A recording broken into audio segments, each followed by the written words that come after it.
दोस्तों, हम हमेशा से विश्व के इतिहास में बड़े बड़े रहस्यों को ढूंढते आए हैं, लेकिन क्या आपको पता है कि हमारे भारत में ही ऐसी घटनाएं घटी हैं जिसके साक्षात्कार राष्ट्रपिता महात्मा गांधी जैसे महापुरुष रह चुके हैं।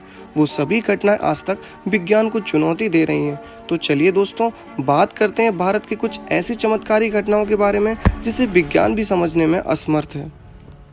दोस्तों, आज हम आपको प्रहलाद जानी, एक ऐसी शख्सियत के बारे में बताने जा रहे हैं जिन्होंने 75 सालों से कुछ भी खाया पिया नहीं है। शायद आपको यकीन ना हो, पर यह काफी हद तक सच है। प्रहलाद जानी, जिनका जन्म गुजरात के चराडा जिले में हुआ, उन्होंने 10 साल की उम्र में ही आध्यात्मिक जीवन जीने के लिए घर छोड़ दिया। जानी को लोग चुनरी वाली माता जी के नाम से भी पुकारते हैं। देश के प्रतिष्ठित डॉक्टर और विशेषज्ञ तक प्रहलाद जानी यानी माता जी पर न जाने कितने प्रयोग कर चुके हैं, लेकिन उनकी इस काबिलियत के बारे में कुछ भी पता नहीं चला। आप इस बात का इसी से ही अंदाजा लगा सकते हैं कि देश की जानी मानी संस्था DRDO भी प्रहलाद जानी के ऊपर व्यापक रिसर्च कर चुका है, लेकिन DRDO ने भी रिसर्च की रिपोर्ट गोपनीय रखी है, जिसकी वजह से यह रहस्य और भी गहराता जाता है। दोस्तों, अगर इनको दुनिया का हम 8वां अजूबा भी कहें तो शायद यह गलत नहीं होगा। विदेशी डॉक्टर प्रहलाद जानी को एक ऐसा सुपरनेचुरल इंसान मानते हैं जिसने 75 साल से ज्यादा वक्त से ना तो खाना खाया और ना ही पानी पिया, और वह पूरी तरह से स्वस्थ और रोग मुक्त हैं।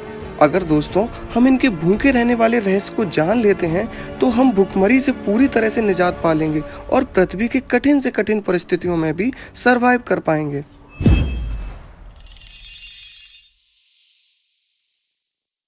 भारत एक ऐसा देश जहां प्राचीन समय से ही पुनर्जन्म को लेकर कई मान्यताएं चली आ रही हैं।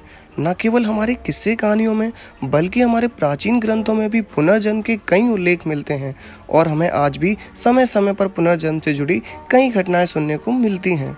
दोस्तों, यह घटना पूरे विश्व में पुनर्जन्म की सबसे ज्यादा मान्य घटना मानी जाती है।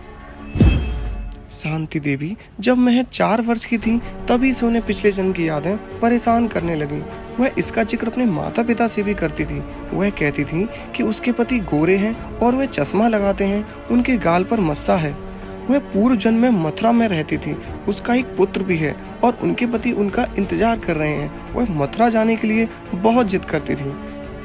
मात्र 4 साल की शांति देवी ने मथुरा के अपने गांव के बारे में ऐसी बातें बताई थी जिस पर किसी का भी विश्वास करना बहुत मुश्किल था।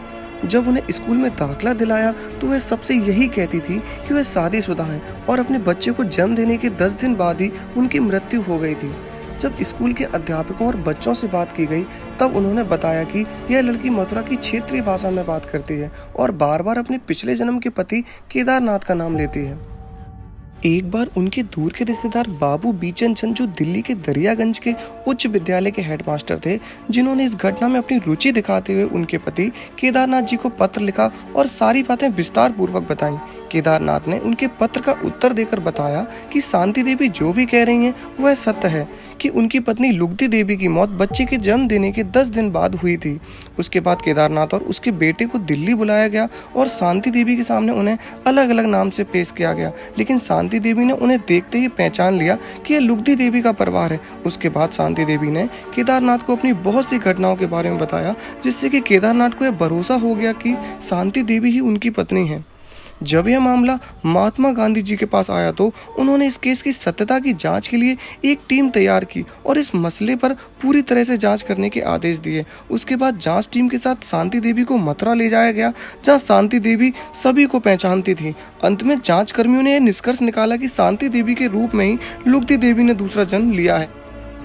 दोस्तों, इस घटना ने विज्ञान जगत में बहुत से सवाल खड़े कर दिए थे। यह घटना पूरे विश्व में पुनर्जन्म की सबसे ज्यादा मान घटना मानी जाती है।